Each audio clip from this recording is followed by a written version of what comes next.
ठीक है, आप उससे हैंडसम नहीं होते जैसे आप दिखते हो। हैंडसम आप तब होते हो जब आप हैंडसम वर्क करते हो। And these are the people, यहाँ जो है they are doing handsome work and they are handsome. This is the first thing. तो आज जो आपके प्राचार्य ने इस कार्यक्रम को रखा है, उसके पीछे उद्देश्य यही है कि साइबर अपराध जो बढ़ रहा है उससे अपने आप को कैसे प्रोटेक्ट हम करें। हमारे बीच अभी वसील फिरोज सर हैं, जो कि साइबर क्राइम का जो थाना है यहाँ उसके डीएसपी हैं। मैं बड़े सम्मान के साथ सबसे पहले रेणु मिस से आग्रह करूंगा कि उनका अंग वस्त्रम के साथ और बुके देकर उनका स्वागत करें।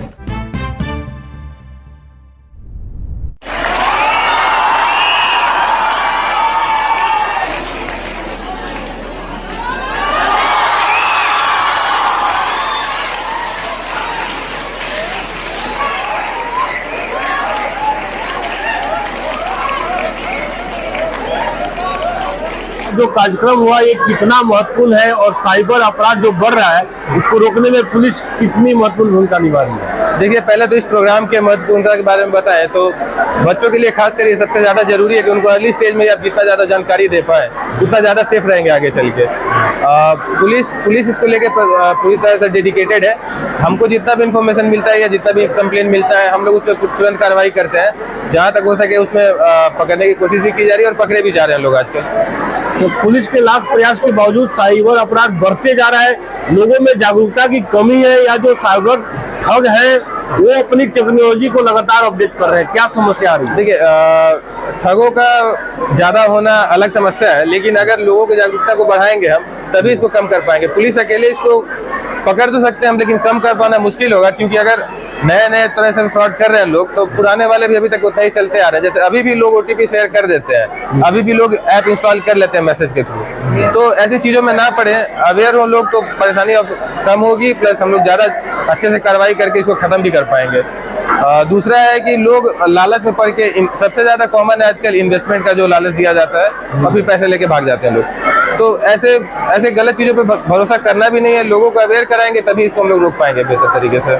साइबर क्राइम के ऊपर आज जो कार्यक्रम हुआ ये कैसे देख रहे हैं आप, और क्यों साइबर अपराध इतना लगातार बढ़ते जा रहे हैं? जैसे जैसे हमारा साइबर स्पेस में प्रेजेंस बढ़ रहा है, क्योंकि हम लोग निरंतर जो है साइबर स्पेस में अपना काम कर रहे हैं, सोशल मीडिया पे हम एक्टिव हो रहे हैं, फाइनेंशियल ट्रांजैक्शंस जैसे कि डिजिटल इंडिया के साथ लगातार बढ़ रहे हैं, तो हमारी उपस्थिति साइबर स्पेस में बढ़ने की वजह से क्रिमिनल्स भी वहाँ पर आ रहे हैं और वो इसका फ़ायदा उठा रहे हैं कि हमारे जो है साथ किसी तरह का फ्रॉड करके फाइनेंशियल और दूसरे तरह के क्राइम्स के थ्रू।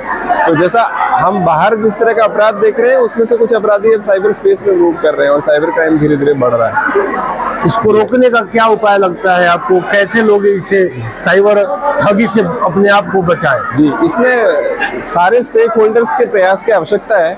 जैसे भारत सरकार भी अपने इनिशिएटिव्स के थ्रू साइबर सिक्योरिटी पे अवेयरनेस क्रिएट कर रही है, पुलिस वाले लोग भी कर रहे हैं, अकेडमिया के लोग भी कर रहे हैं। आम आदमी को ये देखना है कि साइबर स्पेस में वो जागरूकता का और सतर्कता का परिचय दे। अननोन जो लोग हैं, स्ट्रेंजर्स, अजनबी हैं, उनके साथ अपनी पर्सनल इन्फॉर्मेशन, ओटीपी और फाइनेंशियल इन्फॉर्मेशन को शेयर न करें।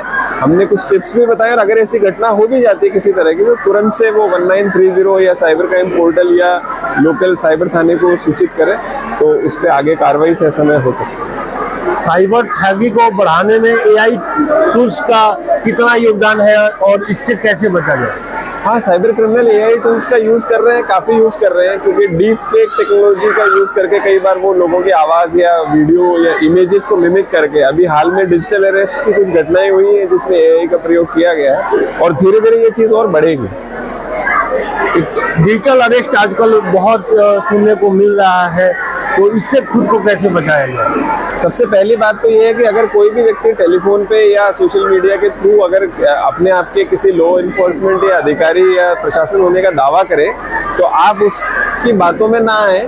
आप ये आग्रह कर सकते हैं कि अगर किसी तरह की कोई समस्या है तो वो आपसे व्यक्तिगत रूप से, भौतिक रूप से, फिजिकली संपर्क करें और घबराने की आवश्यकता नहीं है। आप अपने साथ के लोगों को साथ में सम्मिलित करें और उनसे एडवाइस लें कि जो भी स्थिति है उसको आप धैर्य से करें, तो डिजिटल अरेस्ट से आप लोग बच सकते हैं। ये प्रोग्राम आज का इसलिए रखा गया था क्योंकि एक जनरेशनल चेंज जो है, अभी जो culture is what the generation lives, तो ये कल्चर बिल्कुल डिफरेंट है। अब ये अपब्रिंगिंग जो है उस तरीके से बिल्कुल नहीं होती है जैसे हम लोग पले बड़े या हम लोग पढ़े। तो और इनकी अपब्रिंगिंग में इंफॉर्मेशन एक बहुत अहम भूमिका रखती है कि ये जानकारी रखे। बहुत सारी चीज़ें हैं, बहुत सारा फील्ड है, बहुत सारा चीज़ है जो इनको समझना है, और किसी भी चीज़ को अगर ये समझेंगे तभी ये प्रिवेंटिव हो सकते हैं और उस जाल में नहीं फंसेंगे, स्नेयर में नहीं फंसेंगे। और क्योंकि जैसे मैंने कहा कि यही संभावनाएं हैं समाज के, यही बच्चे संभावनाएं हैं, और यही अगर सही दिशा में नहीं जाएंगे तो we will not have a better future, चाहे वो देश हो चाहे दुनिया हो। और इस चीज़ को बचाए रखने के लिए, इनका सही मार्ग पे होने के लिए इंफॉर्मेशन ही बहुत जरूरी है। तो आज जिस माध्यम से जो लोग थे यहाँ, वो जानकार लोग थे, इस चीज़ों पे स्टडी करने वाले लोग थे, समझने वाले लोग थे, और यही लोग जब समझाते हैं तो अगर मान के भी चले कि बहुत कुछ अगर ये रिटर्न नहीं भी करेंगे तो बहुत कुछ ये रिटर्न कर जाएंगे, जिससे इनकी सतर्कता बढ़ेगी। और ये अगर एजुकेटेड हो जाएंगे तो हम लोग मान के चलते हैं कि इनके इर्द गिर्द जो है ABC जो भी जुड़े रहेंगे वो भी एजुकेटेड होंगे। And this is how it works. बच्चे मोबाइल के आदी होते जा रहे हैं। जो भी आपके स्कूल के बच्चे हैं या जो भी आपको देख रहे हैं, सुन रहे हैं, क्या कहना चाहेंगे बच्चों को सोशल मीडिया से और मोबाइल गेमिंग से कितना दूर रहना चाहिए, कितना नुकसानदेह उन लोगों? मोबाइल गेमिंग और ये इंटरनेट ऐसी चीज है जिससे बच पाना ही मुश्किल है।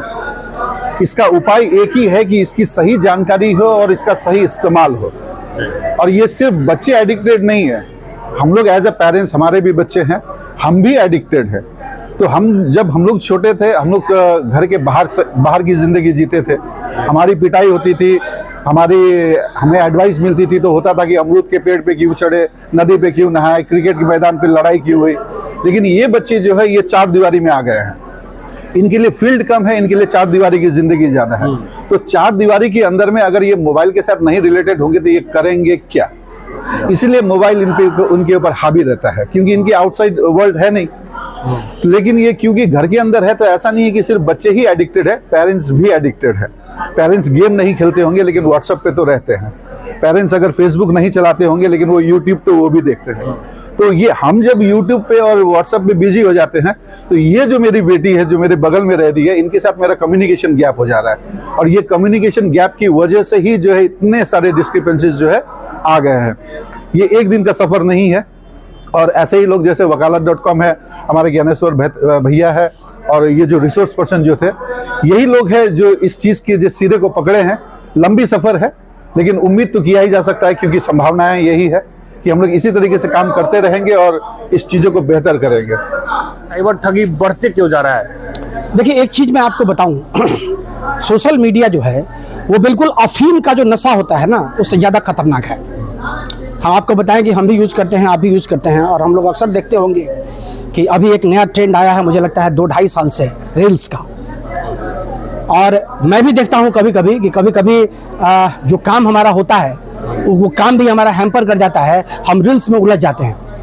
और रील्स में जो उलझते हैं तो इस कदर उलझ जाते हैं कि हमारा जो अपना इंपॉर्टेंट वर्क है वो सेकेंडरी हो जाता है, जिसको प्राइमरी होना चाहिए। अच्छा, इससे कोई बेनिफिट नहीं है। तो अभी जो हमारे मुख्य वक्ता आए थे उन्होंने कहा भी, और उन्होंने कहा कि अफीम का जो नशा है उस नशे से भी ज्यादा खतरनाक है सोशल मीडिया। कैसे बचा? और देखिए, एक चीज मैं आपको बताऊं, इसके कोई बेनिफिट नहीं है, इसका कोई फायदा नहीं है, वर्थलेस चीज। हम सोशल मीडिया पे अपना कोई स्टेटस डालते हैं और डालने के बाद हम सिर्फ यही देखते हैं कि हमको रीच कितने मिले, कितने लाइक्स मिले, कितने कमेंट्स मिले। बिल्कुल। और मैं आपको बताऊं, एम एन लाइक मी, मैं भी अगर कोई पोस्ट डालता हूं तो बार बार खोल के देखता हूं कि कितने लोगों ने उसको देखा। ये नशा है, और इस नशे से बच्चों को बचाने की आवश्यकता है। और मैं तो आपको बताऊं, बहुत सारे देश ऐसे हैं जिन्होंने सोशल मीडिया को बैन कर दिया है, हाल फिलहाल में। और मैं आपको बताऊं, ये एक अंतर्राष्ट्रीय साजिश है इस देश के युवाओं को बर्बाद करने की। और मैं सरकार से आग्रह करता हूं कि 18 वर्ष से कम उम्र के बच्चों के लिए तो सोशल मीडिया का कोई आईडी बनना ही नहीं चाहिए। अगर इस देश को प्रगति करना है, मोदी जी की भाषा में अगर इस देश को 5 ट्रिलियन की इकोनॉमी बनानी है, मोदी जी की भाषा में अगर इस देश को युवाओं का देश बनाना है, तो वैसी स्थिति में सोशल मीडिया से बचाना बहुत आवश्यक है। कैसे बचाया जाए? देखिए, बचाने का तो है कि जब तक कोई कानून को हम बहुत सख्त तरीके से इंप्लीमेंट नहीं करेंगे तब तक वो नहीं संभव है। जैसे मैंने आपको बताया कि मैंने क्वेश्चन किया बच्चों से बड़ी संख्या में बच्चों ने कहा कि मैं सोशल मीडिया का हैंडलर नहीं हूं, मैं उसको यूज नहीं करता हूं। लेकिन मैं दावे के साथ कह सकता हूं कि इस साल में जितने बच्चे थे 90% बच्चे का निश्चित तौर पे सोशल मीडिया पे कहीं ना कहीं इन्वॉल्वमेंट होगा। वो ट्विटर पे हो, वो फेसबुक पे हो, वो यूट्यूब पे हो, या वो व्हाट्सएप पे हो, है ना कहीं उनका इन्वॉल्वमेंट निश्चित तौर पे सोशल मीडिया पे होगा। ये नुकसानदेह है। और खास करके मैं आपके माध्यम से गार्जियंस को ये बताना चाहता हूं कि एक चीज हमने पिछले कार्यक्रम में भी हमने एक चीज देखा था और इस कार्यक्रम में भी हमने एक चीज देखा कि बच्चे अपने गार्जियन के साथ उनकी दूरी बन रही है। ये समाज के लिए बहुत बड़ा खतरा है। हम आपको बताएं कि लखनऊ में हमारे एक मित्र की पत्नी के साथ उसका तलाक सिर्फ इसलिए हो गया कि बर्थडे था पत्नी का और पति ने पत्नी को बर्थडे व्हाट्सएप पे लिख के भेजा, सोशल मीडिया के माध्यम से भेजा, तो पत्नी को बुरा लगा, है ना। इसी बात पर कहा सुनी हुई और बात तलाक तक पहुंच गई। वो हमारे मुस्लिम फ्रेंड थे, बात तलाक तक पहुंच गई। तो आप ये समझिए कि कहीं ना कहीं किस तरीके से आज आप एक परिवार में देखिए, आप बच्चे हैं, आज एक परिवार में आप देखिए परिवार की क्या स्थिति है। फादर है, मदर है, बच्चे हैं, सब अपने अपने मोबाइल में व्यस्त हैं, किसी को किसी के लिए वक्त नहीं है। और ये आपको बता दें, ये हमारी जो संस्कृति है उस संस्कृति के ऊपर बहुत बड़ा खतरा है, इसको रोकना होगा। और इसीलिए हम लोगों ने वकालत.com के माध्यम से इस कार्यक्रम को हम लोगों ने प्रारंभ किया है। और मैं तो शुक्रगुजार हूँ श्रवण सर का, इमैनुअल के प्रिंसिपल, कि इनके पास जब भी कोई इस तरह का विजनरी प्रोग्राम मैं लेके आता हूँ तो इनको मिनट नहीं लगता है। और हम आपको बताएं कि इमैनुअल स्कूल के बारे में भी एक संदेश देना चाहूंगा कि ये स्कूल एक अकेला स्कूल मुझे पूरे मोतिहारी शहर में दिखता है जो बच्चों का निर्माण करना चाहता है, जो बच्चों को पैसा कमाने की मशीन नहीं बना के रखा है, ये बच्चों का निर्माण करना चाहता है। और मैं भी श्रवण मोतेश्वर का को बधाई भी देता हूं, धन्यवाद भी देता हूं और ये एश्योरेंस भी देता हूं कि जब कभी भी हम जैसे लोगों की आवश्यकता होगी विद्यालय प्रशासन के साथ हम लोग खड़े मिलेंगे और कोशिश करेंगे कि जो बच्चे निर्माण की दिशा में आगे बढ़ना चाहते हैं उनको हमारी तरफ से भी कोई मदद हो सके तो निश्चित तौर पे मिले। सर वो बहुत अच्छे तरीके से हम लोगों को समझाया गया। अगर हम लोगों को कोई ब्लैकमेल कर रहा है या फिर गलत स्कैम कॉल आ रहा है या फिर गलत नंबर से मैसेजेस आ रहे हैं तो हम लोगों को क्या करना चाहिए। और हम लोग को बहुत सारी चीज़ें सीखने को मिली आज, जो कि बहुत अच्छा रहा। बच्चे सोशल मीडिया पे समय बिताते हैं तो आप लोग के साथ ऐसी क्या मजबूरी हो जाती है? क्या घर में कैद है, कोई इंटरटेनमेंट का साधन चाहिए तो ऐसे में खेलने का मैदान छूट गया है, कोई बात करने वाला नहीं है, तो मोबाइल इस वजह से आप लोग इस्तेमाल कर रहे हैं या वाकई में सोशल मीडिया पे एक बार आप आ जाते हैं तो उसके एडिक्ट हो जाते हैं, आदी बन जाते हैं? क्या वजह रहता है? सर ये बात तो मैं मानती हूँ कि आने से कहीं ना कहीं हम लोग उससे एडिक्ट हो जाते हैं। और फिर अगर आजकल वैसे बहुत सारे लोग बच्चे खेलते भी नहीं है बाहर जाकर, सब घर में ही बंद रहना ज़्यादा पसंद करते हैं, प्रीवियसली पसंद करते हैं या मजबूरी है? खेल के मैदान कम हो गए हैं, खेलने वाले साथी कम हो गए हैं? सर दोनों कह सकते हैं इस चीज़ को। लाइक बहुत सारे लोग अब घर में ही ज़्यादा टाइम स्पेंड करना पसंद करते हैं, बाहर पहले की तरह कुछ रहा नहीं। आप लोग को पता चल गया कि चलिए सोशल मीडिया अच्छी चीज़ नहीं है, स्वास्थ्य के लिए भी हानिकारक है और बहुत सारे उसमें फ्रॉड्स भी हो रहे हैं। ऐसे में कैसे अब आप लोग क्या अपने आप को कैसे अलग रखोगे सोशल मीडिया से? सर हम लोग ट्राई करेंगे कि ज़्यादा से ज़्यादा सोशल मीडिया से दूर रहे और मतलब इन्वायरमेंट में, नेचर में अपना टाइम स्पेंड करें और अपना कैरियर बनाएं। सोशल मीडिया से दूर रहना ज़्यादा मुश्किल है या ठीक है? और हमें पता चल गया कि ये खराब चीज़ है तो हम इससे अब बिल्कुल अलग हो सकते हैं। धीरे धीरे हो पाएगा, डायरेक्ट नहीं हो पाएगा। डायरेक्ट तो कुछ भी नहीं हो पाता है, तो धीरे धीरे हो जाएगा। बहुत ईमानदारी बड़ा इन्होंने जवाब दिया कि धीरे धीरे ही होगा। एकाएक मैं बोल दूं कि हाँ मैं सोशल मीडिया से जैसे कि स्नैप है तो स्नैप पे भी ऐसा हो गया कि स्ट्रिक्ट बनाना है। हाँ स्ट्रिक्ट बनाना है तो मतलब ऐसे ही डायरेक्ट मतलब नहीं ना हो पाएगा, धीरे धीरे हाँ उसको कम करना है तब होगा, नहीं तो नहीं हो पाएगा। आज का जो प्रोग्राम था एक अच्छा रहा आप लोग के लिए, एक मैसेज अच्छा जो देने का प्रयास किया गया, बच्चों को मिला वो मैसेज? हाँ बहुत अच्छे से मिला, सारे सब अच्छे से समझाए, बताए, अच्छा लगा सुन के और समझ भी आया। चलिए बहुत बहुत धन्यवाद।